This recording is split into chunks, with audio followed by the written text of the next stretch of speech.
大家有冇試過過完節仲累過返工呢？好多人以為係玩得太盡，其實唔係㗎。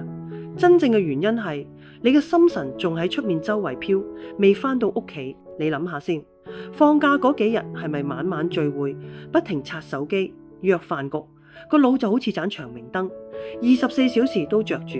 好啦，放完假燈熄咗，但係個腦裏邊仲係掹掹聲，根本停唔到落嚟。呢種狀態就係中醫講嘅心神外馳。《黃帝內經》裏邊有句好經典嘅說話：恬淡虛無，真氣從之，精神內守，病安從來。意思好簡單，心神一散，真氣就跟住散，心神可以收得埋，咁啲病痛就埋唔到你身噶啦。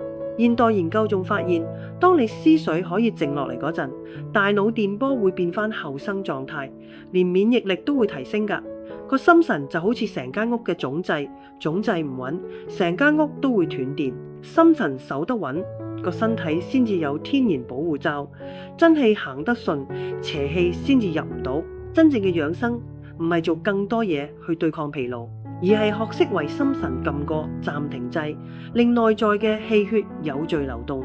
有啲人熬完夜靠咖啡提神，結果越飲越心慌，呢個唔係補，係火上加油。你可以試下睇下自己條脷，泄紅苔薄黃，就係心神未收嘅信號。呢個時候煲碗蓮子百合粥，平和咁幫心神安頓翻落嚟。蓮子性平，補中養神；百合微寒，寧心安神。慢慢收，唔使急住大補。